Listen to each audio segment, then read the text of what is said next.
I think the point of this is that we can't just say, let's put the books in a kid's hands.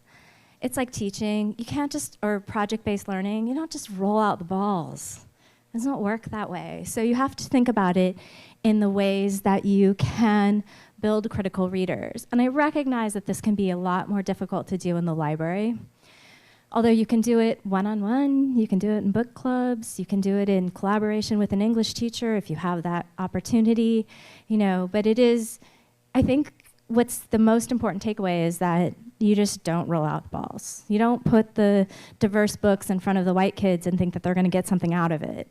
You are questioning of the representations that you put in front of the other kids, right? Like, in front of kids, students of color or queer students. Like, what is the representation here really saying? I'll talk about that a lot tomorrow.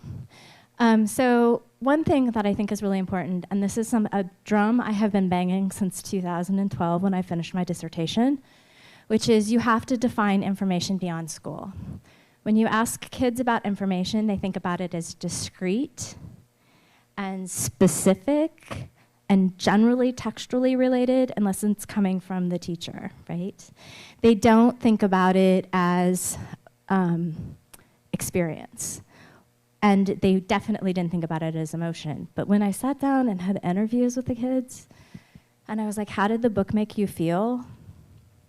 And then they'd answer, and then I'd say, so what do you know about yourself from that feeling? Or what do you know about others from that feeling? They could answer that question. But they were like, I had one student stop me and say, wait, is that information? And I was like, well, what do you think?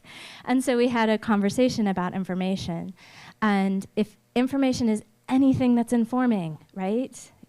It's what we feel, it's what we see, it's what we hear, it's what we can, it's anything that we can take in, anything that's informing, then that shifts the way we talk about if you could read a book and learn something from it,